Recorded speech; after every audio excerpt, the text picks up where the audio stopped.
So it's that very much that stumbling block, stepping stone mentality, and it's a decision every single time.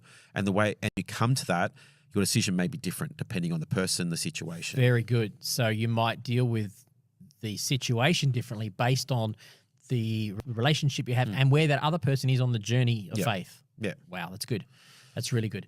I think, when I heard decide here, it reminds me of some advice I've given over the years to people faced with these kind of issues. It might be a problem with your church. It might be a problem with your pastor. It could be a problem with someone in your team in the church, people you relate to in the church, where there is a difference of opinion. And so what I've often thought is there's always a risk in focusing on the negative. I get that. However, if there are things that are causing you some degree of grief, I think it's okay to write those things out and go, okay, what are my points of difference here? Because that's what's going on in the church in Rome. You've got significant points of difference around what it means to be part of the family of God ultimately. Yep. Like, do you need to do certain things and behave certain ways in order to be accepted in God's family? So they're very real questions. Now, we're not worried about whether a person's circumcised or not, but we have our own circumcisions that we have to deal with. And so if we can sit down and go and write those things out and go, oh, I don't like the way that, the ladies dress, or I don't like the way that the music's played, or I don't like the preacher talks about healing all the time, or pick your topic of choice, write it down. And then once you write it down, you can then begin to wrestle with it and go, is this a non-negotiable, or is this a negotiable for me? Yeah.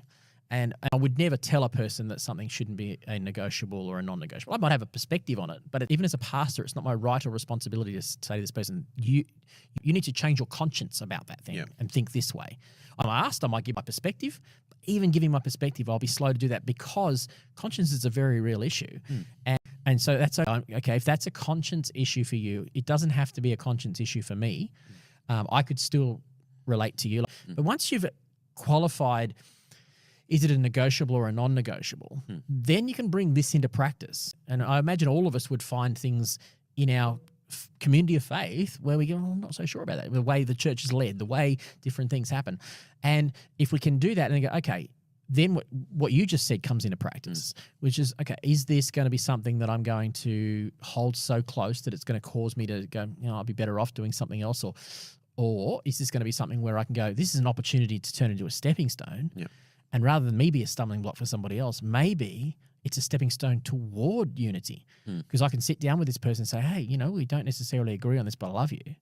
And I don't want it to be a point of separation. Yep. Like, I'm not going to let my exercise of my freedom in this area cause you to stumble, which is what Paul is saying here.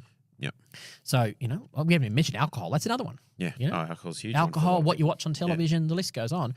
And so, if I've got, there's certain movies that I might watch. I might go, okay, I like my good fantasy fiction. Let's just pick a fairly neutral one. I like fantasy fiction.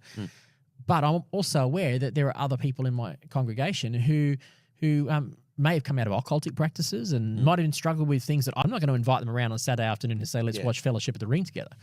Because that would be what Paul's saying. I'd be causing someone to stumble. I can watch it on my own. Yep. You have your freedom is what Paul says later on. Yep. But don't then use that freedom in a way that will cause someone else to stumble. Yeah, definitely.